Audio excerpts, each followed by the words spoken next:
اللهم صل على محمد وعلى آل محمد كما صليت على إبراهيم وعلى آل إبراهيم إنك حميد مجيد. اللهم بارك على محمد وعلى آل محمد كما باركت على إبراهيم وعلى آل إبراهيم إنك حميد مجيد. الحمدللہ رمضان المبارک کے بابرکت دن گزر رہے ہیں اور ان بابرکت دنوں میں درس سے حدیث پیش کرنے کی توفیق مل رہی ہے۔ نماز کے حوالے سے بات شروع ہوئی، پہلے اس کی تیاری کے سلسلے میں وضو کا ذکر آیا۔ آج سے آگے بڑھتے ہیں، اس میں نماز کی ادائیگی کی بارے میں چند ایک احادیث ہیں جو رسول اکرم صلی اللہ علیہ وسلم نے بیان فرمائی ہیں ہمارے فائدے کے لیے۔ اور اصل میں نماز کی ادائیگی اسلام کا ایک بنیادی حکم ہے، ایک بنیادی بات ہے جس کے بغیر صحیح اسلام کا اور صحیح زندگی کا تصور نہیں کیا جا سکتا۔ تو اسلام میں نمازوں کی کیا اہمیت ہے، کیا برکات ہیں، کیا فضائل ہیں، کیا قواعد ہیں، یہ ایک لمبا مضمون ہے۔ اس کو چھوٹے چھوٹے حصوں میں کرتے ہوئے بیان کرنے کی کوشش کرتا ہوں۔ ایک حدیث پہلے پیش کرتا ہوں جس میں یہ بیان کیا گیا ہے، رسول پاک صلی اللہ علیہ وسلم نے فرمایا کہ 5 نمازیں ہیں اور جمعہ سے جمعہ اور رمضان سے رمضان کفارہ ہیں ان گناہوں کا جو ان کے درمیان میں ہے، بشرطے کہ گناہ کبیرہ سے اجتناب کیا گیا ہو، بشرطے کہ گناہ کبیرہ سے اجتناب کیا گیا ہو۔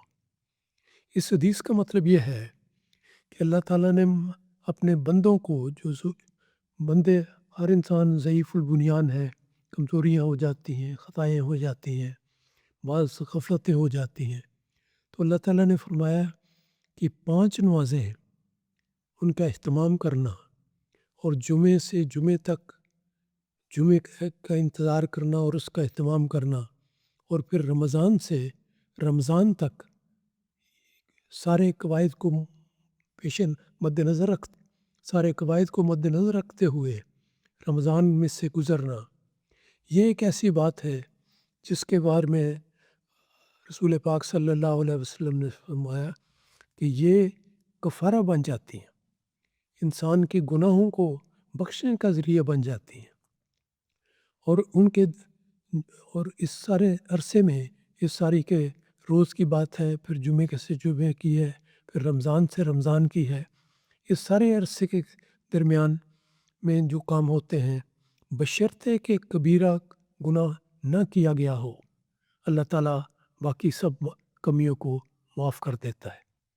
تو یہ ایک بڑی 5 نمازوں کی اہمیت اور ان کی فضیلت اور ان کی برکت کا ذکر ہے۔ اسی طرح پھر آگے جمعہ اور عیدین اور باقی ساری چیزیں آ جاتی ہیں۔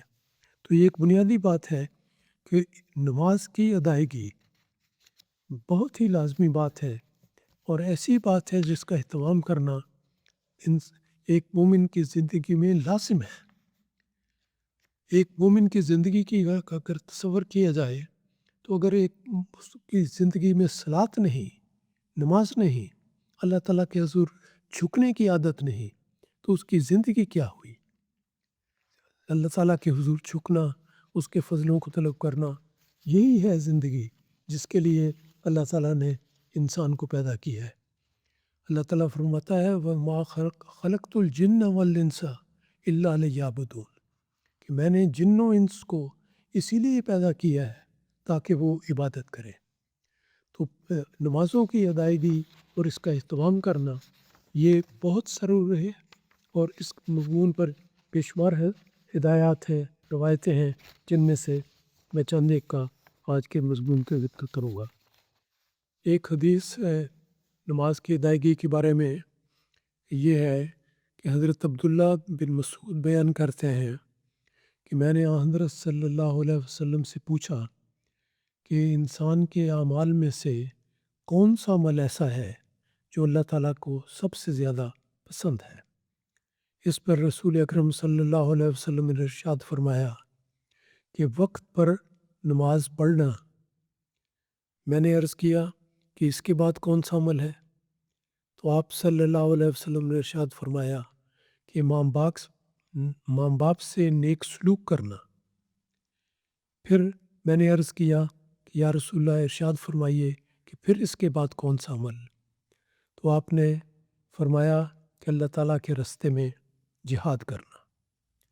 تو یہ ایک بنیادی بات اس میں بیان کی گئی ہے کہ ایک سب سے پسندیدہ عمل انسان کے حوالے سے جو اللہ تعالیٰ کو بہت ہی پسند ہے اور سب سے زیادہ پسند ہے، وہ رسول پاک صلی اللہ علیہ وسلم نے فرمایا کہ نماز کی ادائیگی، اور نماز کی ادائیگی کے ساتھ علی وقتہا فرمایا کہ الصلاۃ علی وقتہا، وقت پر نماز کی ادائیگی یہ چیز ہے۔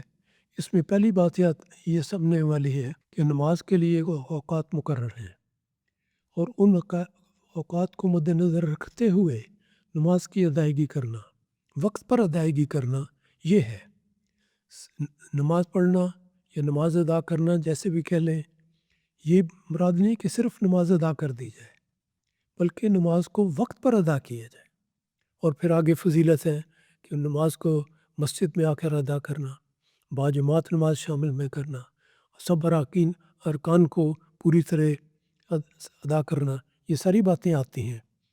تو اس حدیث میں یہ بات بتائی گئی کہ جب یہ سوال ہوا رسول پاک صلی اللہ علیہ وسلم سے کہ انسان کے اعمال میں سے کون سا عمل ہے جو اللہ تعالیٰ کو سب سے زیادہ پسند ہے، تو آپ نے سب سے پہلے جس عمل کا ذکر کیا وہ نماز کی ادائیگی ہے۔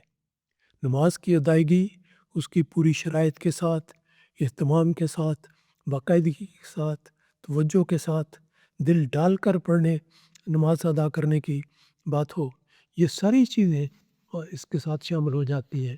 اور نماز کی شرائط ایسی ہے جن سے ایک ایک پہلو کی پوری رہنمائی ہمارے ساتھ ایک ایک پہلو کی رہنمائی ہمیں میسر آتی ہے۔ نماز کس طرح ادا کرنی چاہیے، یہ ایک بڑا اہم سوال ہے۔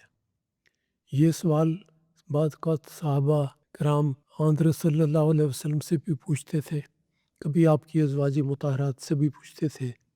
کسی ایسے موقع پر یہ سوال حضرت عائشہ صدیقہ رضی اللہ عنہا سے پوچھا گیا، تو آپ نے بیان فرمایا کہ حضرت صلی اللہ علیہ وسلم تکبیر یعنی اللہ اکبر کہہ کر نماز شروع کرتے تھے۔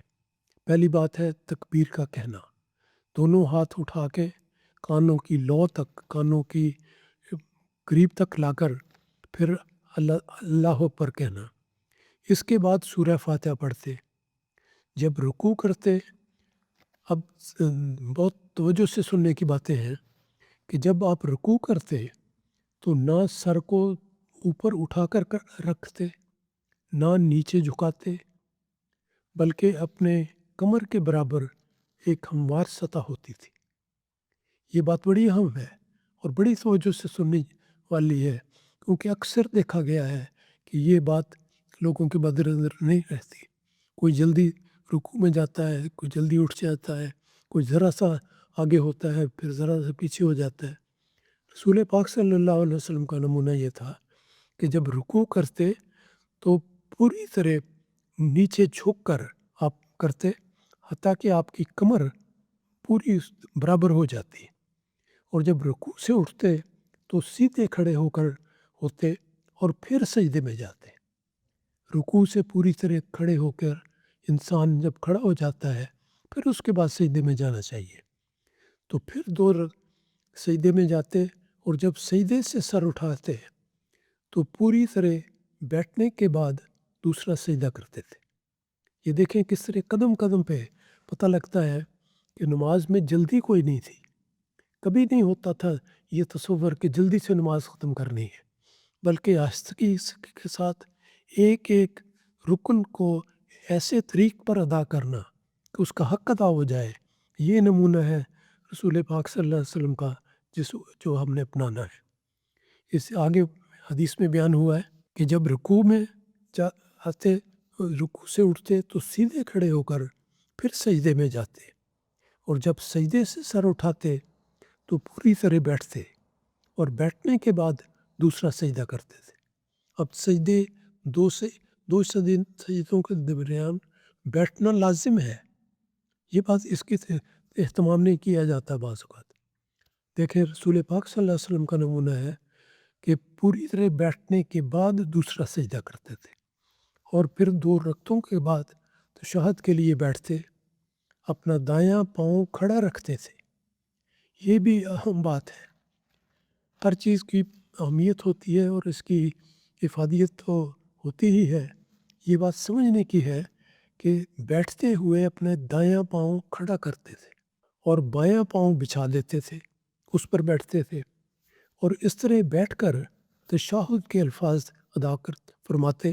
اور آگے راوی بیان کرتے ہیں کہ شیطان کی طرح بیٹھنے یعنی ایڑیوں پر بیٹھنے سے منع فرماتے تھے۔ یہ بھی ایک کمزوری نظر آتی ہے کہ لوگ بعض ایڑیوں پر بیٹھتے ہیں، حالانکہ یہ اس کی مثال دی گئی ہے شیطان کے بیٹھنے سے۔ تو رسول اکرم صلی اللہ علیہ وسلم کا یہ طریق تھا کہ آپ شیطان کی طرح بیٹھنے یعنی ایڑیوں پر بیٹھنے سے منع فرماتے، اور سجدے میں بازو بچھانے سے منع فرماتے تھے۔ یہ بھی ہے کہ سجدے میں جاتے ہوئے کبھی غور کریں، بہت سے لوگ اگر واقعی غور کریں تو ان کو پتہ لگے گا کہ حالت کیا ہے۔ سجدے میں جاتے ہوئے جو بازو ہے اس کو بچھا دینا، صف یا قالین جس پر بھی نماز ادا کر رہے ہیں اس کے ساتھ لگا لینا کہ ہاتھ لگا ہوا ہے اور کونی بھی لگی ہوئی ہے، یہ طریق بالکل غلط ہے۔ اور اس طریق پر بیٹھنے سے اور سجدہ کرنے سے رسول اکرم صلی اللہ علیہ وسلم منع فرماتے تھے کہ نہ میں ایڑیوں کے بل بیٹھو، اور اس کو شیطان کے بیٹھنے کی طرح بیان کیا گیا، اور سجدے کے بارے میں ہے کہ بازو بچھانے سے آپ نے منع فرمایا، اور اس کی مثال دی کہ جس طرح کہ ایک کتا اپنے بازو بچھا کر بیٹھتا ہے، یہ طریق اختیار نہیں کرنا چاہیے۔ جب دیکھیں کتنی وضاحت سے ایک ایک بات رسول خدا صلی اللہ علیہ وسلم نے بیان فرمائی ہے۔ ہمارے آقا و مولا محمد مصطفیٰ صلی اللہ علیہ وسلم کا کتنا احسان ہے کہ اپنی امت کے ہر فرد کی رہنمائی کے لیے کتنے پیارے انداز میں آپ نے ایک ایک بات کی وضاحت ہمارے لیے کی ہے۔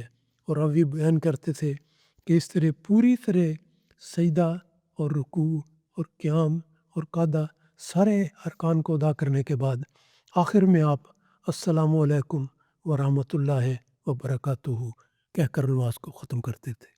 تو یہ انداز ہے رسول پاک صلی اللہ علیہ وسلم کی نماز کا۔